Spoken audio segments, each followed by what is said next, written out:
Hello and welcome to the Weekly Fixation. It's finally that time of the week where we get to take a look back at all that we've watched, read, or listened to and discuss what we just couldn't get out of our heads. This week, we were fixated on a fabulous first family. I'm Brennan Sem. Joining me once again is Shayde Sem. Subscribe down below for more nerd content and commentary. Now let's get into the show. With the recent casting announcements for Marvel's new Fantastic Four movie, me and Brennan decided to watch the classic 2005 Fantastic Four. A group of astronauts gain superpowers after a cosmic radiation exposure and must use them to oppose the plans of their enemy, Dr. Victor Von Doom. Dun, dun, dun. This movie is an absolute nostalgia trip, without a doubt. And in fact, it was a blast from the past. Rewatching it last night. It's been a while. Yeah, me too. You know, last time I watched it, I don't know. I watched it on DVD, I'm pretty sure. So DVD. God, what year was this? DVD. I don't know when the last time I watched it. Probably, I guess it was probably, I probably still would have been on Disney Plus, but yeah, I don't know. I guess I don't know when that was. There was for so long I just didn't have such an interest to like revisit these old Marvel movies, you know?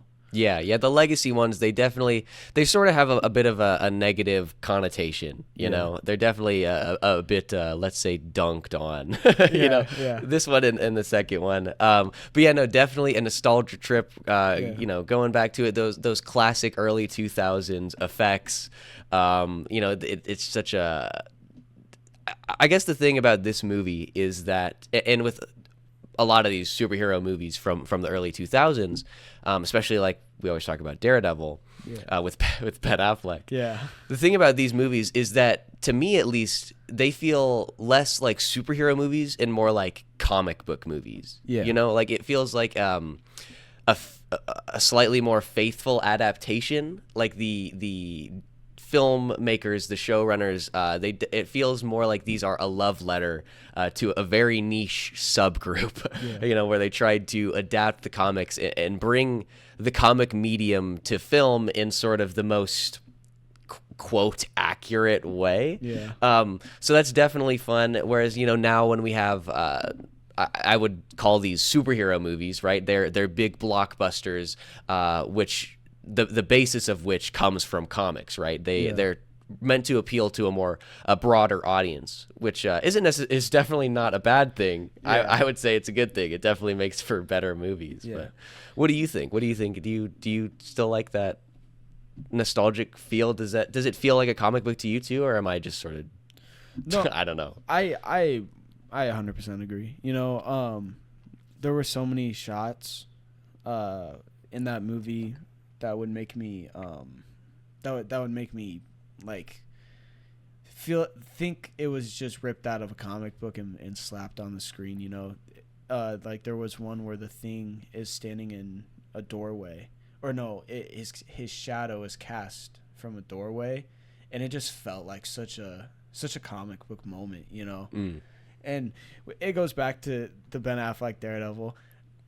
Listen, it's not a lot of people like it. Okay, that's because it's a bad movie, but it is. But man, does it feel like a comic book? Yeah, there are certain shots in that movie where you're like, oh, this is torn right from the page. Well, yeah. Well, there's a shot where he's like clinging onto a cross on top of a church during the rain, like while it's raining. You know? Yeah, definitely.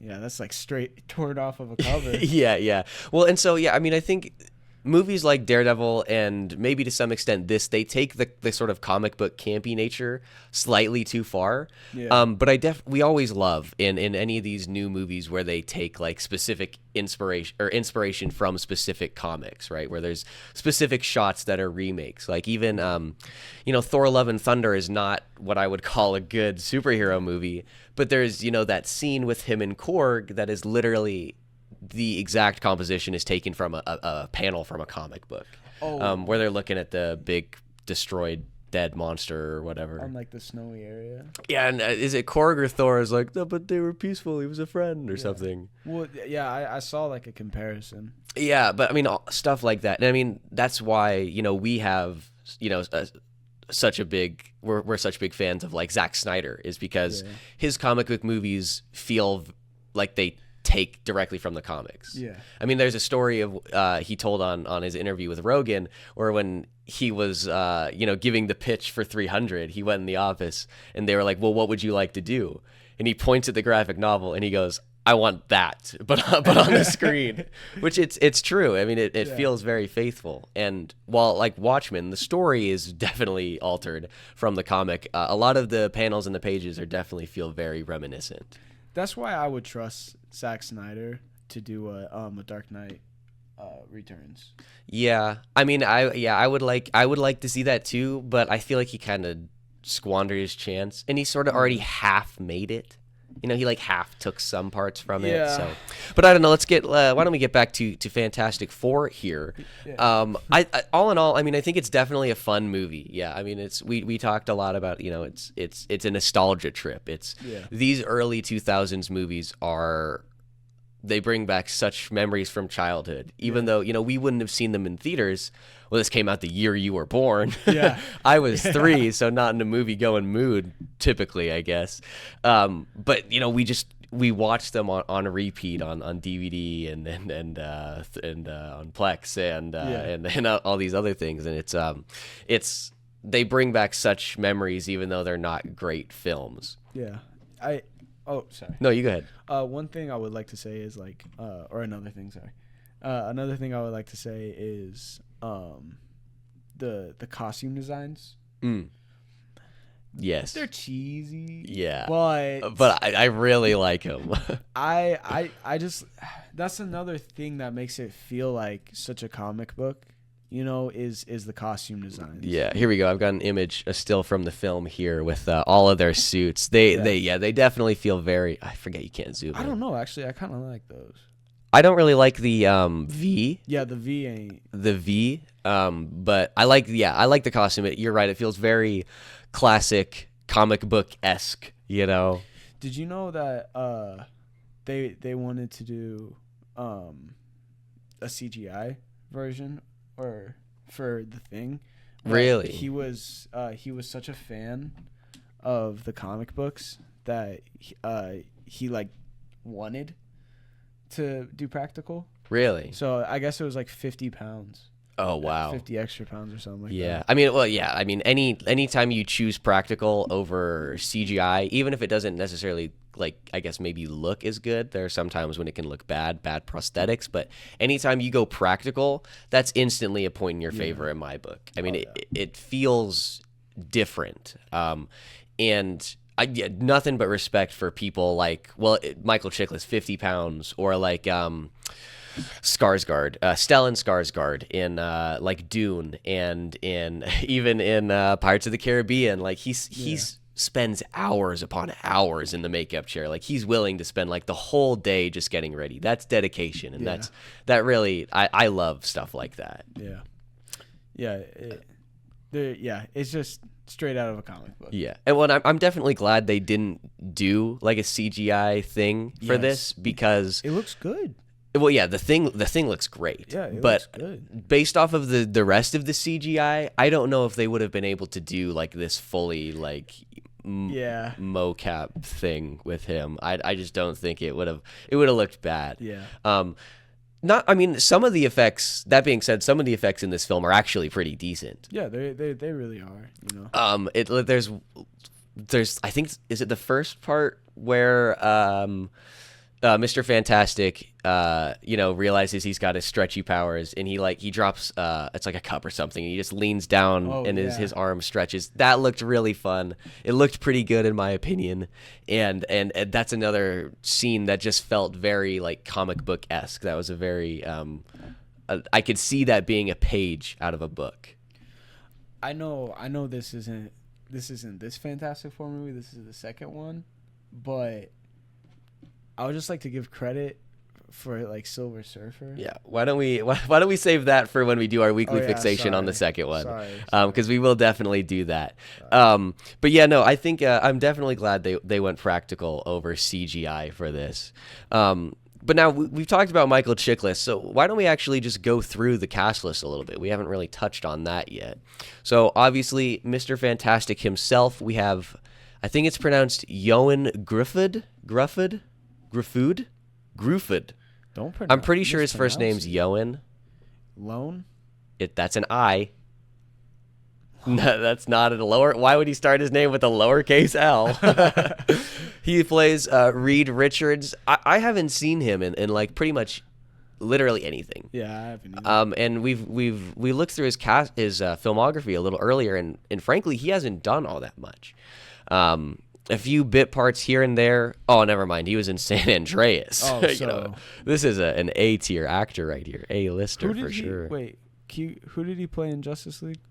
Thomas Morrow. Do you know who that is? I can find out. Let's see. It is from New Earth, responsible for the creation of androids, Red Tornado, and Tomorrow Woman. Oh, okay. Red Tornado is one that I would like to see in James Gunn's DCU. That'd be pretty cool. Not for any reason, because I just think it would be fun. It seems like the kind of thing that he could have a lot of fun with.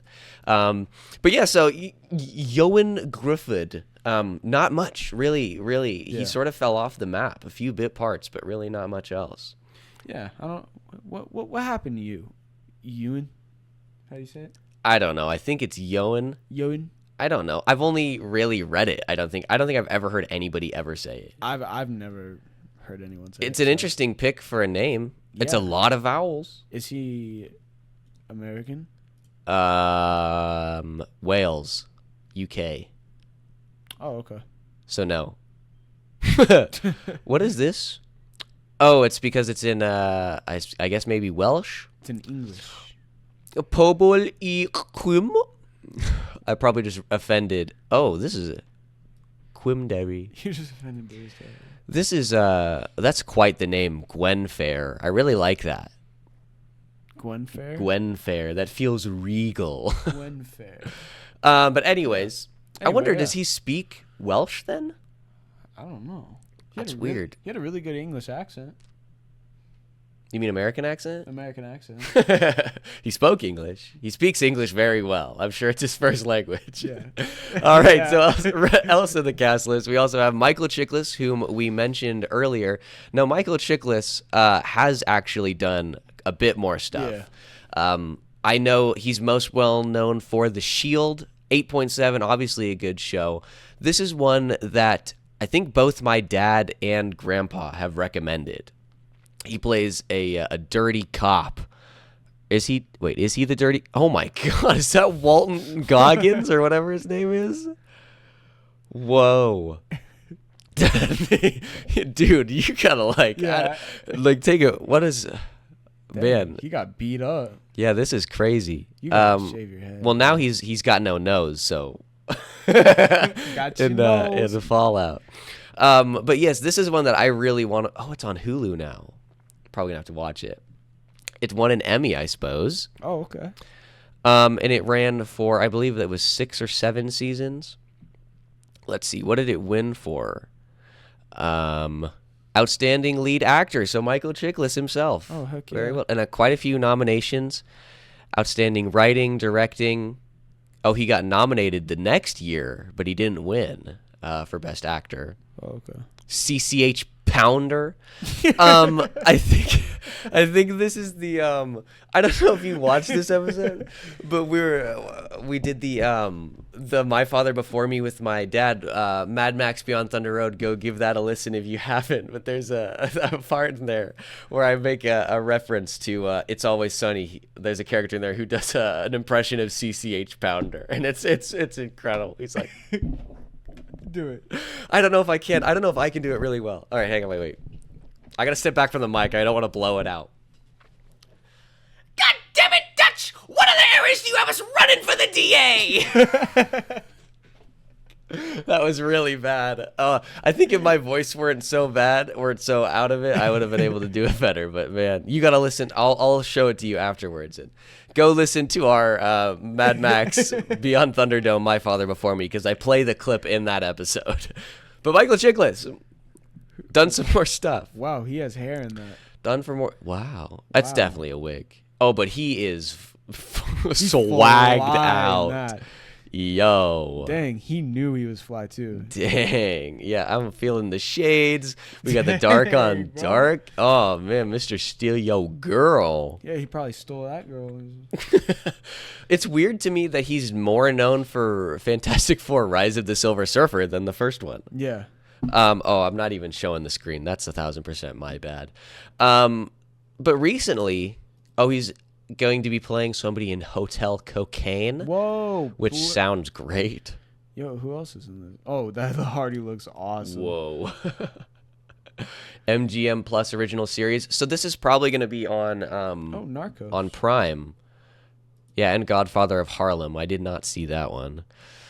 Let's see. Danny Pino, Yul Vasquez, Karina Bradley, Michael Chiklis, Myra Hermosillo. Okay, so Michael Chiklis is the only person whom I'm aware of in this. Don Mike, that's a good name. You got 2 first names. Wow. He needs to stop creasing his forehead. He looks angry right now. But this looks pretty good. That's how he always looks. DuckTales. He's Perfect. Zeus. Now, he was in Gotham. Yes. You are very aware of this show. Who did he play in this? He replaces the old police chief for the GCPD, and he becomes the new police chief for a while. And he was really good. Really? God, I love this character. He was like a good dad figure to Jim Gordon. Okay. But like a stern, sure, police chief at the same time. But then something goes wrong, and then he becomes I don't want to say it. No, never mind. Okay, don't say it for spoilers. Point is, in Gotham, he was really good. Like really? I enjoyed his role very much. Yeah, he played a very good police chief. He was in Sons of Anarchy. He had a bit part. I think he was in two episodes, so not anything super crazy. So it looks like you did a voice in Spirited Away. Oh, Coy loves that. Here we go. Movie. Fantastic Four, beautiful. So again, Michael Chiklis, more than Yoan Grufford. Wait, go back down. Axe Cop. Axe Cop. What? Where is this? Yo. Wow. I think I actually have heard of this now that I see it. Sounds awesome. Is that a bear? Oh, he's a bear costume. Wow. Jinx. Double Jinx. You skipped 2. Okay, guys. So here we are again, finally free. It's back to my show. I'm taking over Shayde. So let's get back to the cast list. Obviously, we have none other than the Sentinel of Liberty himself, the one and only Christopher Evans. Who? He was also in. Did you ever see that movie? He's got like a really, really nice chunky knit sweater that I really like. Knives Out. You don't remember, dude? There were articles written about the sweater that he wore. What else was he in? Avengers. You might have seen that one.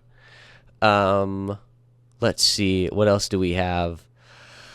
Snowpiercer. Oh man, I haven't seen the TV show, but the 2013 movie, so good. Scott Pilgrim versus the World. He had a really funny part in that. Bong Joon-ho, he's done. He's doing. Yeah, let's see. Also, Parasite. That was obviously a great one. I thought he was attached to something upcoming that I was excited to see, but maybe not. Maybe it was somebody else.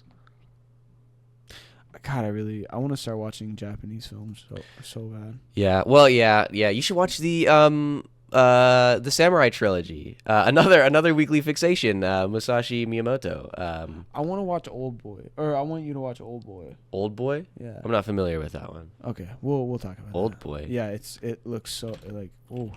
Have you talked to me about this before? Is it this? Once. 2003. Yes. It's highly liked. I think. This might have... No, maybe not. Yeah, no, there's that fight scene I was telling you about when I told you about it last time. That phrase, the fight scene that I was telling you about when I told you about it, that means literally nothing to me. It's like a one shot take of him fighting like 30 dudes in a hallway. Oh, it's just okay. one shot. It's really cool. I'm sure I'll love it then. If there's no obvious cuts, I'm already in. Chris Evans, not a whole lot. Yeah, not that much. Well, I mean, to be fair, I'd sort of expected that because he was another one who was sort of like a relatively B-list actor before he played Captain America, and now he's a household name, right? Yeah. Maybe B-list is not quite right. That's. I mean, okay, so let's see. When did Captain America come out? 2010? 11. Oh, that's right. Thor was 2010. So before that, Scott Pilgrim versus the World. Okay, yeah. Push. The Losers. The Losers. I haven't heard. Oh, I think I have heard of it, but I've never seen it. It's in the DC category.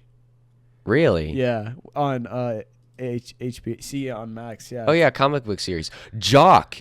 Jock is. I have got a. I don't know if you can see it. No, you can't. My head's in the way. You still can't see it. I've got a comic that my dad bought me. I think he might have bought it from London. And it's written and illustrated by Jock, and it's signed by him. Oh, dope. It's very cool. I really like Jock. He's a very talented artist. Oh, I love Jeffrey Dean Morgan. Jeffrey Dean Morgan. Yeah, he's great. He's the best part of Watchmen. The comedian? Yeah. I saw an article. It was from Screen Rant that he would be the absolute perfect casting if they were to ever recast Nick Fury. Really? Yeah. I can see that. They would never do it because, they would never not pick they've altered the whole Nick Fury in the comics so that looks like Sam Jackson. Yeah. He's got the goatee and everything. He's got it. It's everything, and it's so they would never switch to Jeffrey Dean Morgan because they switched all of the comics to be like Sam. So, but he in my opinion he would be the perfect casting if they were to do it. Yeah. Yeah. I mean, what I would like to see Jeffrey Dean Morgan do, which they were originally planning to do, and they already had him cast as Thomas Wayne. But you should have said Thomas Wayne first. Yeah. I was like, who's he playing? And then he was like, oh, you said Thomas Wayne. Sorry for editing like That's that. okay. So I didn't mean it like that. So yeah, he would be pretty good as Thomas Wayne if they were gonna do. He would have been fun to be Thomas Wayne in the Flash movie. Yeah, he would have. That's what I was getting to. Yeah. God, that suit looks so cool. I wish they'd sort of gone the that sort of more with the comic route for that Flashpoint storyline. Yeah. So here's this will have to be a conversation for another day, but just to remind it so that we can talk about it later. I don't understand the state where does the Flash fit into the DCU and the DCEU, and where do all of the other DCEU movies that came out? I'm still really confused about because there was some news stories for a while that Ezra Miller's the Flash was in the new DCU, and then I think they said it wasn't, and it was the same for Blue Beetle and stuff. So yeah. I'm so confused. Do you have any idea? I feel like they just dropped it all. It's just off. It's all just out of continuity. Yeah, I think that's the smartest move. They just want to forget about it. Yeah. I mean, if the Flash movie was good, then I could be like, yeah, this makes sense for a good transition to a new universe. But the Flash movie was bad, so even though it won't have any more point, I'm still gonna rewatch Man of Steel and definitely Batman versus Superman. Yeah. I still love that movie. Yeah. So yeah. Probably not Justice League. Yeah, no, not the Whedon cut, but maybe the Snyder cut if I've got a year to kill. But why don't we get back to the Fantastic Four list? Well, let's round out. We've got our final member of Marvel's first family, Jessica Alba's Sue Storm. Jessica Alba, I have not seen her in a lot either. I feel like this whole crew, I'm really unfamiliar with, except for pretty much these movies. Yeah, I've only seen her in the Fantastic Fours and Sin City. Yeah, I haven't seen since. I know I need to watch it. I just want to read the comic first, and for some reason I haven't bought it yet. But yeah, I mean, what do we have? Entourage, but in that she plays herself, so it's yeah, whatever. Bad Blood, Barely Lethal, Barely Famous, got 2 Barelys back to back. Barely. Stretch. This sounds like a good movie. Who is that? Is that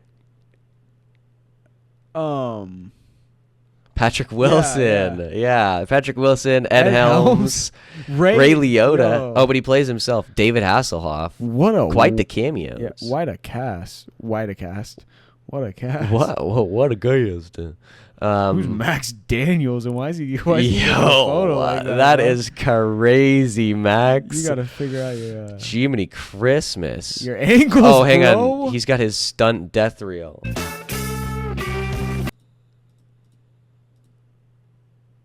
Here we go. A little bit. Is this CBS?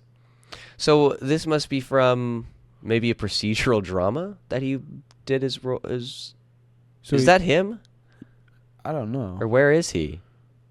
Oh, no way. Is that him? That's probably him. Oh, wait. Oh, maybe that's him. Okay. Anyways. Max Daniels. He has 7 nominations. Good for him. What a guy. Probably not for anything amazing. Oh, I've seen Escape from Earth. Escape from Earth? Yeah. Oh, Escape from Planet. Oh, sorry, yeah, this animated one. I had forgotten about this. Who all plays in this? Brendan Fraser. Ricky Gervais, funny guy. Sofia Vergara. Have you seen Ricky Gervais's Oscar? It's written by Stephen Fry. That's really weird. What has he written? He's in V for Vendetta. The Hitchcock's Guide to the Galaxy. I love V for Vendetta. Oh, you wrote the Harry Potter series? I didn't know that. This is weird. Okay, so yeah, again, another one, not that much, Jessica Alba. But I will say, as far as the cast goes, I thought the performance of all of our main fantastic members was pretty good, pretty decent. Yeah. Nothing to really shout about, but I felt like I really liked the relationship between Sue Storm and Reed Richards. I felt like they had some nice chemistry going there. Yeah. And obviously the Thing and Johnny Storm, they always have a great back and forth, a very like brotherly. Yeah, definitely. Yeah, they've got a lot of it's a love-hate relationship for sure. And I thought Chiklis and Chris Evans they played that up really nice. Do you want to hear something kind of messed up though about the movie? Maybe. All right. So, basically, I guess when Jessica Alba signed on, like, it didn't say anything about her having to do any like cleavage scenes, or like in her bra and stuff. It didn't say any of that. They waited till after she signed it to add it in. So that scene where like she's like, I can't believe you made me do that. She was like, Yeah. But I mean, I think hasn't she done movies where she was a model? I'm pretty sure. Yeah, well, she was a model. Oh yeah. Jessica Alba. 100%. Let's see. Was she? Oh, I don't know. We're not gonna read through this whole thing. Jeez. A gifted young actress. So, I don't know. There's nothing here that says model. I guess I suppose I could Control F. Yeah, no model. Oh, okay. So I think maybe you're wrong. I mean, maybe she did. She's probably done. She's probably one of those. Oh, gee, mini Christmas. She's probably one of those.